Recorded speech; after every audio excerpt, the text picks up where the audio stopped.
근데 중국이 생각보다 그 내려앉을 때 그 백업 속도나 이런 게 뭐 지금까지는 나쁘지 않아 보이네요. 따서 나이스. 오늘 강윤성이 굉장히 강윤성 쪽으로 공격도 많이 나오고 경기 주도권은 지금 우리가 가지고 있어. 근데 마지막 플레이의 세밀함 이런 게 조금 더 늘면 좋겠네요.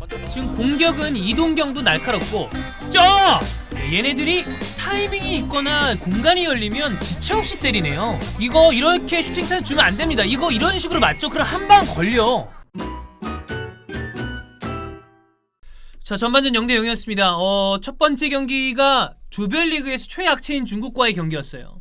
그거를 생각을 하면 좀 뭐라 그래야 될까? 어수선한 경기였다?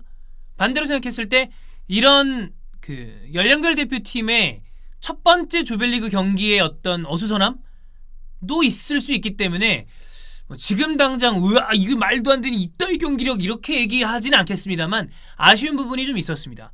4-2-3-1이었죠? 전체적으로 좀 아쉬웠던 건 허리 밑입니다. 오늘 김동현 그리고 맹성웅이 더블 볼란테로 나왔고요. 그 다음에 백포는 김진야, 오른쪽이 강윤성. 강윤성은 제주에서는 왼쪽에 나왔습니다만 오른발잡이기 때문에 오른쪽에 배치가 가능하다. 그래서 오른쪽에 둔 것 같아요. 그리고 김재우, 이상민 이렇게 나왔는데 가장 불안함을 야기시켰던 선수가 바로 이 4명의 박스입니다. 센터백 2명, 볼란테 2명 이렇게.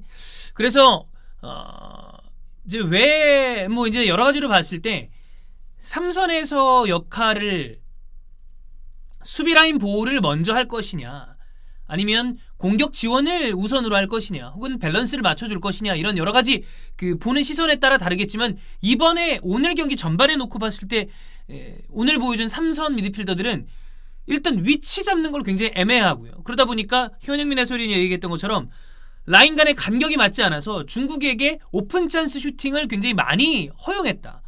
그리고 김재우와 이상민도 글이 굉장히 인상적이다라고 하기에는 좀 어려움이 있었는데 이상민 선수가 제가 프리뷰 때 얘기 드렸지만 전체적으로 리더십이 있는 주장감인 건 맞는데 중간중간 패스미스나 롱킥으로 보내기보다는 앞쪽으로 충분히 보여져 있는 선택지가 있는데 공을 버리는 느낌? 이런 게 좀 아쉬움이 있었습니다. 그래서 이런 부분은 지금 제 느낌으로는 후반전에 이 중원 조합을 좀 바꿔봤으면 좋겠거든요. 이를테면 원래 공미였지만 부산 아이파크에서 플랫 투 미드필더에서 큰 문제가 없었던 김진규를 넣어본다거나 아니면 원두재 원볼란테를 백포 위에 그냥 박아두고 공격형 미드필더 그냥 뭐 2명을 배치를 시켜서 좀 더 공격에 힘을 준다거나 이런 식의 방향도 나쁘지 않을 것으로 보여요. 자, 오늘 이 경기를 통해서 지금 그래도 좀 괜찮은 활약을 보여줬던 선수를 뽑자면 오른쪽 사이드백으로 나온 강윤성입니다. 굉장히 많은 공격의 이 비중이 오른쪽 강윤성을 통해서 나왔고요. 엄원상의 좋은 패스 있었고 그리고 강윤성이 들어가서 크로스의 정확도 이전에 중국의 뒷공간을 측면을 통해서 돌파를 한 다음에 크로스 내지는 이후 상황을 만들어내는 장면이 좀 나왔습니다. 그 다음에 초반에 좋다가 중후반부에 좀 아쉬웠던 선수 이동경인데 이동경 선수는 뭐 A 대표팀에도 뽑혔던 선수고 제가 프리뷰 때 말씀드렸던 것처럼 22세 이하 룰 때문에 김도훈 감독이 투입을 시켰지만 점점 좋은 모습을 보여줬기 때문에 이동경을 썼단 말이에요. 원터치로 가는 패스나 혹은 날카로운 패스들이 좋은데 패스의 선택지 자체가 쉽지 않다. 어려운 패스를 하다 보니까 끊기는 경우가 많아졌고 전반전으로 봤을 때 후반부에는 좀 아쉬운 모습이 있었습니다. 그리고 난 다음에 김대원은 이제 나쁘지 않아요. 측면 자원인데 김대원 엄원상이잖아요. 김대원은 다 잘 해놓고서 마지막 파이널 이 패스의 선택지라기보다는 세밀함이 조금 아쉬운 느낌이 있었고 엄원상은 역시 이제 공간이 없었을 때 아쉬움이 있거든요. 근데 저는 개인적으로 엄원상은 생각보다는 좀 잘해주지 않았나. 이게 제 생각은 엄원상은 제가 광주에서 봤던 그림이 이거보다 좀 아쉬운 그림이 많았었거든요. 근데 뭐 나쁘진 않았었던 것으로 보이고 일단 전반전은 이렇게 마무리를 하고 어떤 교체 투입을 하고 어떤 후반전을 보여줄지는 후반전을 보고 난 다음에 이야기를 해보겠습니다. 일단 당장 뭐 하프타임에 교체를 바로 하진 않더라도 좀 이른 시간에 교체 투입을 할 필요가 있어 보이는 것이 중원에서 공간을 좀 내주는 것도 있고 라인 간격 유지가 좀 덜 되다 보니까 중국 선수들이 지금 틈나면 그냥 슈팅을 때리거든요. 그래서 그 부분에 대해서는 좀 주의를 해야 되지 않나 싶고 그렇습니다. 좀 더 보죠. 기다려봐 앞에 앞에 준다잉. 짜! 중국은 좀 이겨줘야 되는데. 골!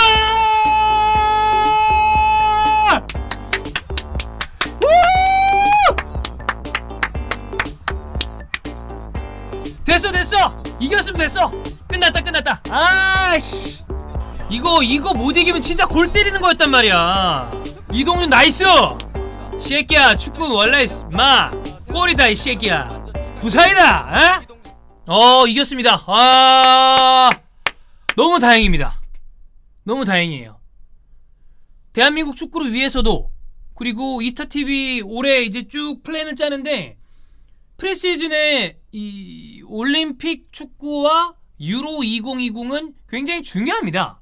근데 이거 처음 경기부터 물론 첫 경기에 대한 부담감, 연령별 대표팀의 그 특유의 어수선함, 여러 가지가 지금 겹쳐서 어려운 경기를 했죠. 오늘 굉장히 어려운 경기를 했고, 다행히도 중국도 개 못해서 약간 더맨더머 느낌이 나긴 했습니다만, 근데 이 김진규와 이동준의 부산 콤비가 득점을 만들어냈습니다.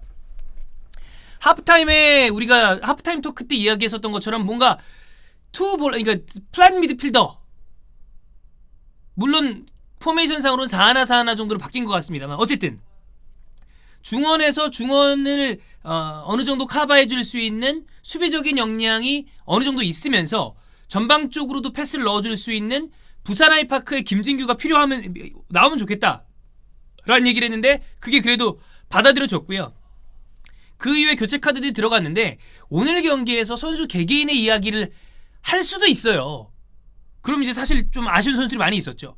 정우영은 뒤늦게 들어갔었는데 너무 많은 턴오버가 있었고, 개인적으로 오늘 가장 아쉬운 선수를 꼽자면 저 이상민 선수가 좀 아쉬웠습니다. 이상민 좀 많이 아쉬웠고, 센터백이나 전반전에 그 두 명의 미드필더들도 아쉬운 게 있었고, 특히 또 엄원상 선수는 제가 광주 중계를 하면서 봤던 거의 연장선상으로 아직까지는 선발보다는 교체 카드가 나은 느낌이 계속 있고, 그런 느낌이 있었는데 어쨌든 이겼습니다.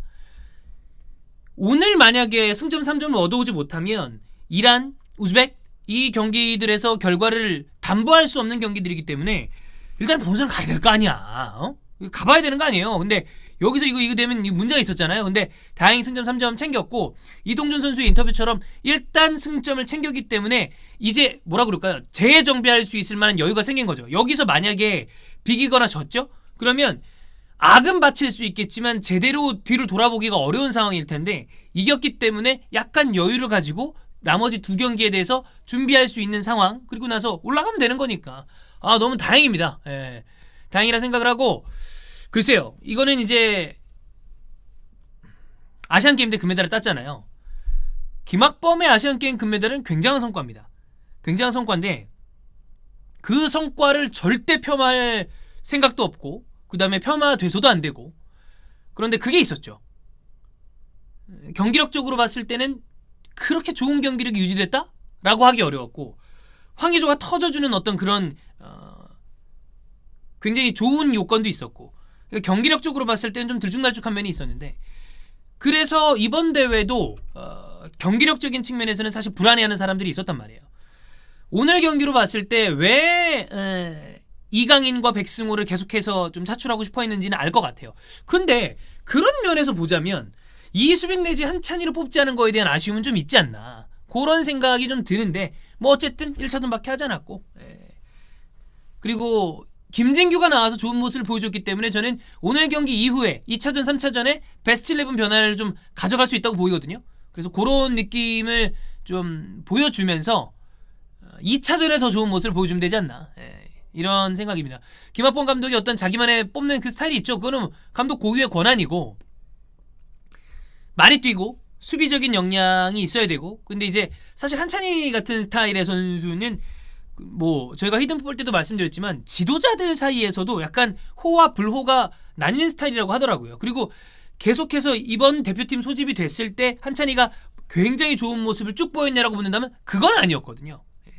그거는 뭐 인정을 합니다만, 오늘은 그래도 좀 좌우 측면으로 전환시켜주고 공을 뿌려줄 수 있는 볼줄기 좋은 미드필더가 약간 그리운 느낌이 있었는데, 그래도 김진규가 오늘 좋은 모습 보여줬고, 그리고 이동준이 들어갔을 때 어떤 모습?